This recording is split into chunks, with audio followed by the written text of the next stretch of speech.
ہم نے کامیابی کس کو سمجھ لیا کہ جناب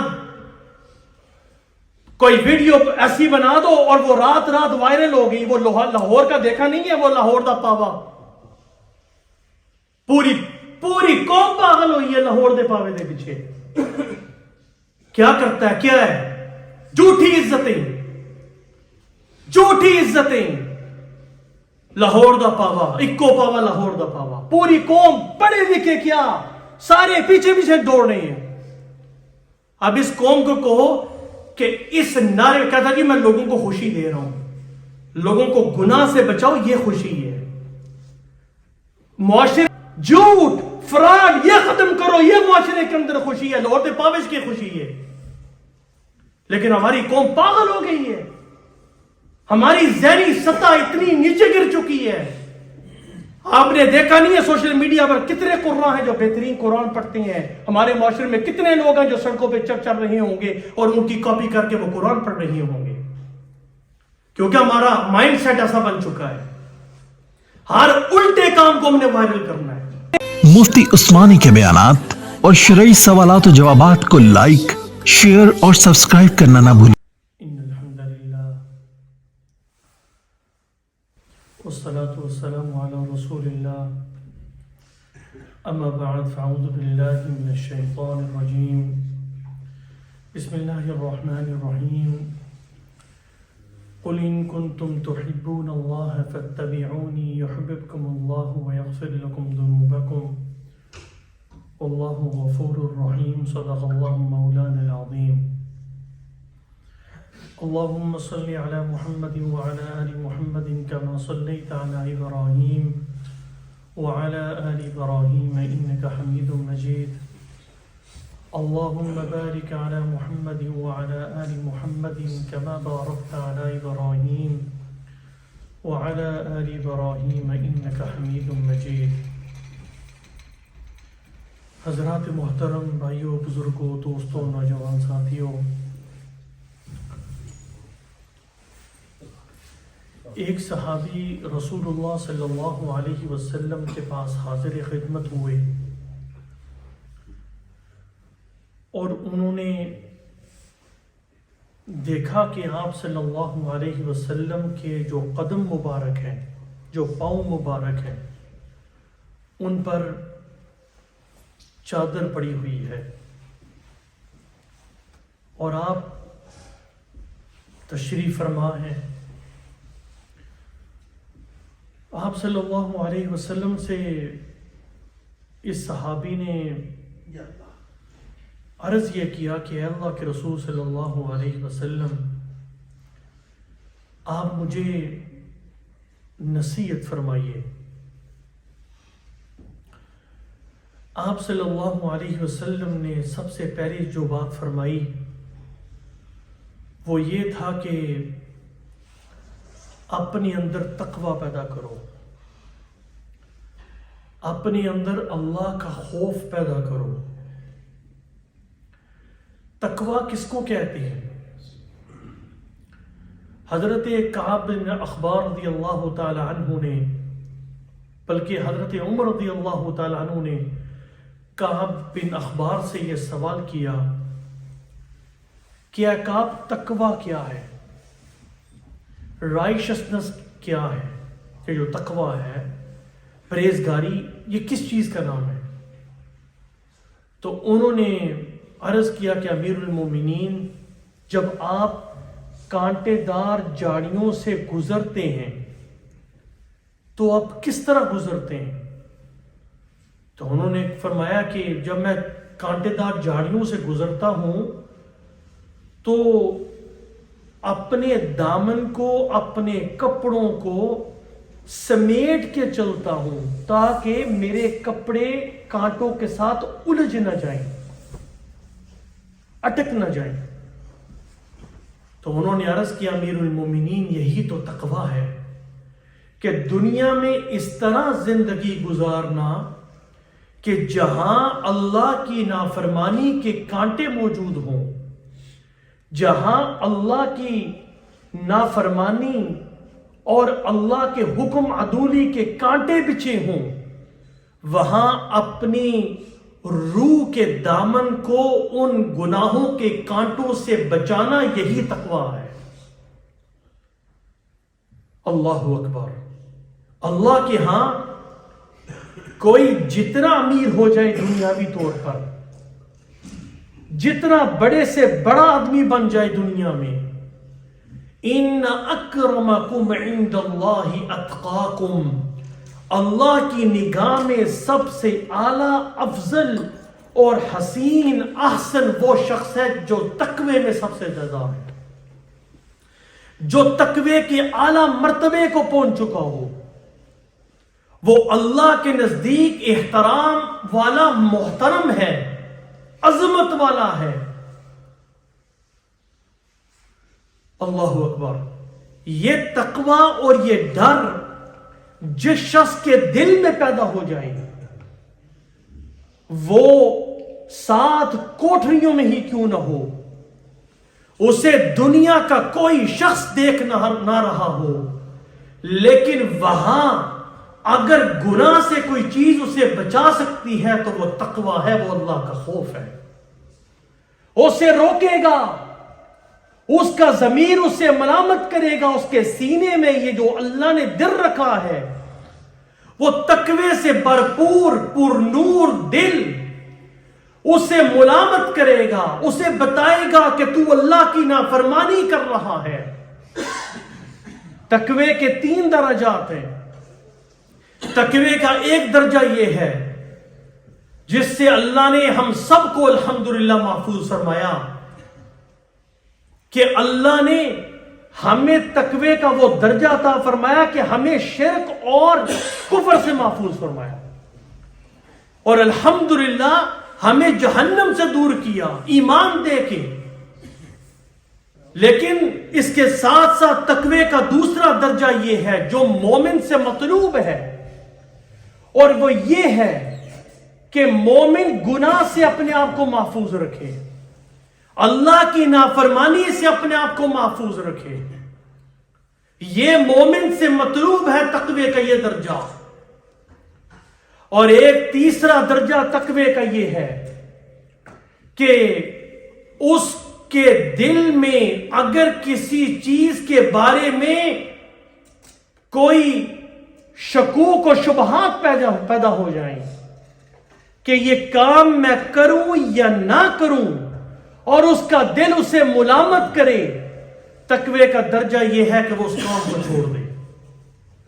آپ صلی اللہ علیہ وسلم نے فرمایا کہ گناہ وہ ہے کہ جس پر تمہارا دل مضطرب ہو جائے، تمہارا دل منع کرنا شروع کر دے کہ یہ کام نہ کرو، اور تمہارا دل سکون میں نہ رہے، آپ کو یہ محسوس ہو کہ میں کوئی کام غلط کر رہا ہوں، اس کام کو چھوڑنا، یہ تقوی کا تیسرا درجہ ہے۔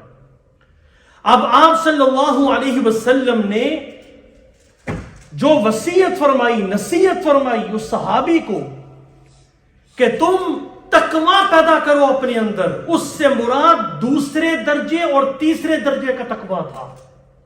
پہلے درجے کا تقوی مراد نہیں تھا، اس لیے کہ وہ صحابی رسول تھے، اللہ نے انہیں کفر اور شرک سے محفوظ کیا تھا۔ اب یہ تقوی انسان کے اندر پیدا کیسے ہو؟ انسان کی ایبلٹی کو دیکھیں، انسان کی ہمت کو دیکھیں، اس کی ایبلٹیز پر جب انسان نظر دوڑاتا ہے، اس نے تو آسمان پر رات کے آسمان کے جبیں کو چمکانے والا چاند، اسے جو ہے وہ فتح کر لیا۔ انسان کہاں پہنچ چکا ہے؟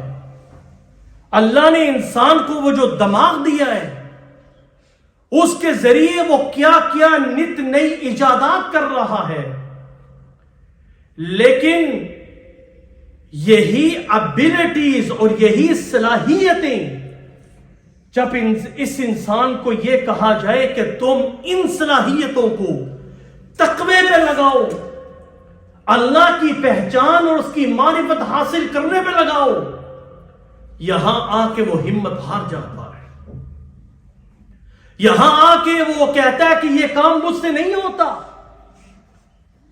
اس کو دیکھیے، دنیا کے لیے جس دنیا کی قدر و قیمت میرے رب کی نگاہ میں ایک مچھر کے پر کے برابر بھی نہیں ہے، اگر اسے کام کرنا پڑے تو یہ 12 سے 15 گھنٹے کام کرنے کے لیے تیار ہے۔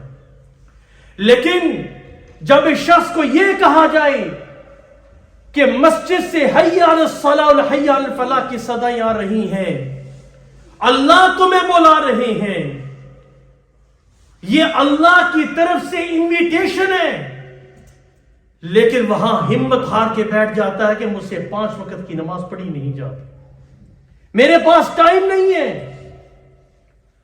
اللہ، ہارون الرشید کے دور میں ایک شخص ان کے دربار میں آیا اور کہنے لگا کہ میں آپ کے دربار میں ایک ایسا کرتب دکھانا چاہتا ہوں کہ جو دنیا کے اندر کوئی بھی شخص ایسا کرتب نہیں کر سکتا۔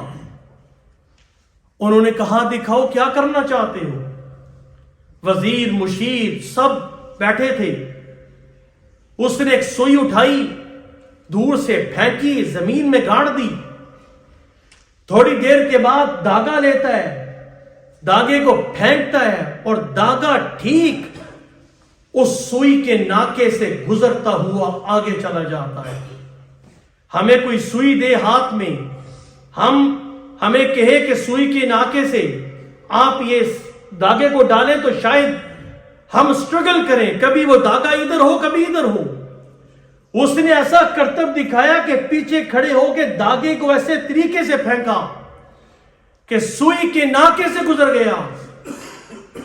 ہارون الرشید نے کہا کہ اسے انعام دو، اور انعام دینے کے ساتھ ساتھ 10 چھتر بھی مارو، 10 جوتے بھی مارو۔ پوچھا گیا تو انعام ایسا کام کیا ہے کہ واقعی دنیا میں کبھی نہ دیکھا نہ کبھی سنا، یہ تو ناممکن کو ممکن بنا گیا۔ تو جوتے کیوں مارے؟ انہوں نے کہا جوتے اس لیے مارو کہ یہ اپنی صلاحیتوں کو ایسے کام پہ لگا رہا ہے کہ جس میں نہ اس کا فائدہ ہے اور نہ دنیا کا فائدہ اور نہ آخرت کا فائدہ ہے۔ اس داغے کو سوئی کے ناکے میں ڈالنے سے دین کا کیا فائدہ، دنیا کا کیا فائدہ، آخرت کا کیا فائدہ؟ آج میرا نوجوان یہی تو کر رہا ہے۔ سوشل میڈیا بھرا پڑا ہے، ہر نوجوان اسی تگدوں میں ہے اپنی صلاحیتوں کو، اور اس کے ساتھ ساتھ جو میڈیا کا کردار ہے وہ بھی منفی کردار ہے۔ جو لوگ واقعی تقوی رکھتے ہیں اور ایسی صلاحیتیں رکھتے ہیں کہ جن میں آخرت اور دنیا کا بھی فائدہ ہے، اس کی کوئی کوریج نہیں ہوتی، لیکن میڈیا والوں کو دیکھیں، جہاں کو پٹ ہوگا وہاں پہنچ جائیں گے۔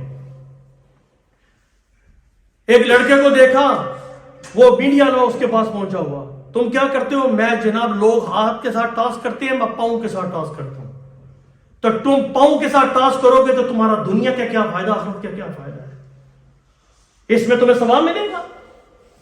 اپنی صلاحیتوں کو، اپنی ابیلٹیز کو اس کام پہ لگاؤ کہ اللہ راضی ہو جائے، اس کام پہ لگاؤ کہ کل قیامت کے دن جب آپ کی اپنے رب سے ملاقات ہو، اللہ آپ کو دیکھ کے مسکرا رہے ہوں اور آپ اپنے رب کو دیکھ کے مسکرا رہے ہوں، اور اللہ آپ کو قیامت کی رسوائی سے بچا لے۔ یہ سب سے بڑی کامیابی ہے، یہ سب سے بڑی کامیابی۔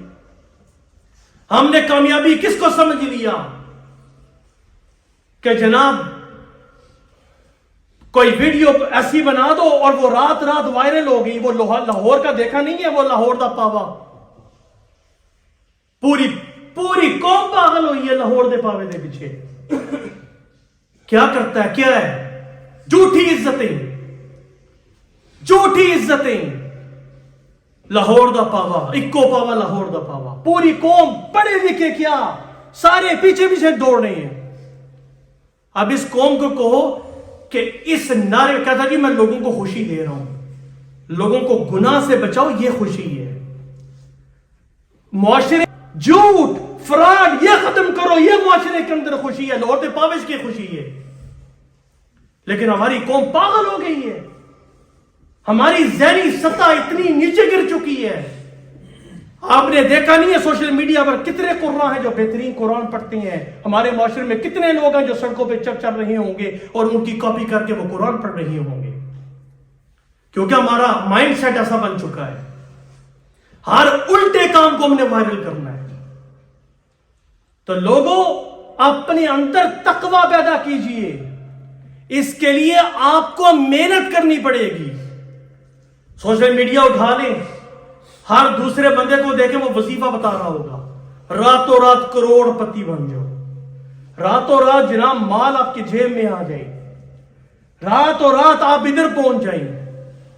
لیکن جو اسلام نے اور شریعت نے ہمیں یہ بتایا کہ اگر تم گناہ سے بچو گے فَقُلْتُ اسْتَغْفِرُوا رَبَّكُمْ إِنَّهُ كَانَ غَفَّارًا يُرْسِلِ السَّمَاءَ عَلَيْكُمْ مِدْرَارًا وَيُمْدِدْكُمْ بِأَمْوَالٍ وَبَنِينَ وَيَجْعَلْ لَكُمْ جَنَّاتٍ وَيَجْعَلْ لَكُمْ أَنْهَارًا. کہ جناب نوح علیہ السلام نے کیا کہا اپنی قوم کو کہ توبہ کرو.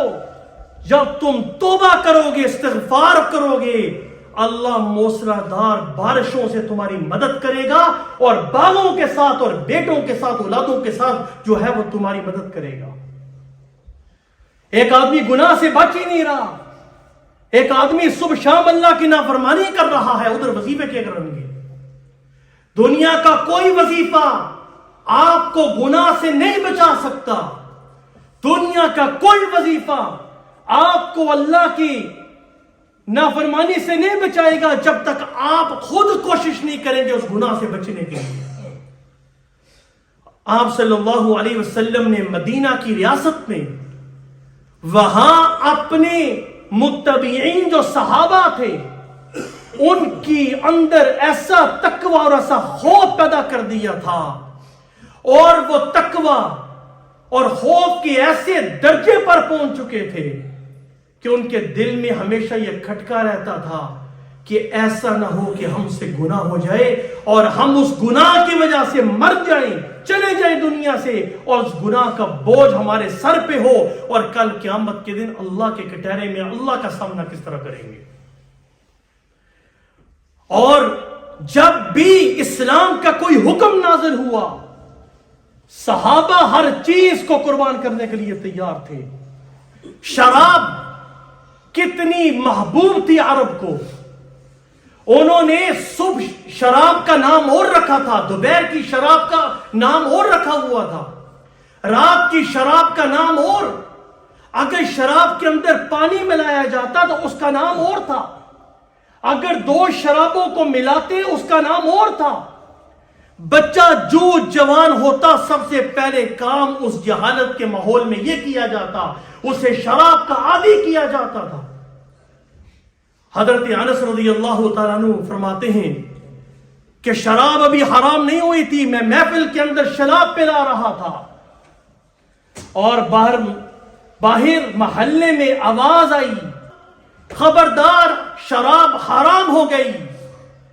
حضرت انس رضی اللہ تعالیٰ عنہ فرماتے ہیں جس کا پیالہ ادھر تھا اس نے وہی نیچے پھینک دیا، جس کے منہ میں شراب کے قطرے تھے باہر پھینک دیے، اور 3 دن تک مدینہ کی گلیوں میں صحابہ نے اور مومنین نے شراب کی ندیاں بہا دی بارش کی طرح.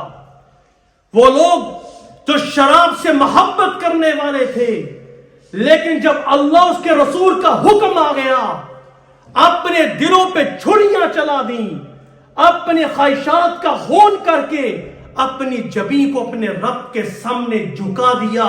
اسی جھکنے کو اور اسی اپنے آپ کو اللہ کے حکم کے سامنے جھکنا، اسی کے نام تقویٰ ہے.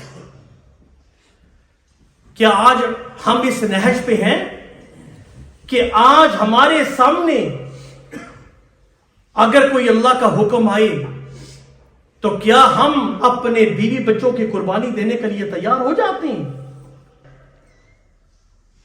اللہ اکبر. حضرت عبداللہ ابن عمر رضی اللہ تعالیٰ عنہ ایک مرتبہ ایک جنگل سے گزر رہے تھے. ایک چرواہے کو دیکھا, کہا اس کو بلاؤ. چرواہے سے پوچھا کیا کرتے ہو؟ جی میں چرواہا ہوں اور یہ بکریاں چراتا ہوں. آپ نے امتحان لینا چاہا, کہنے لگا میں روزے میں ہوں.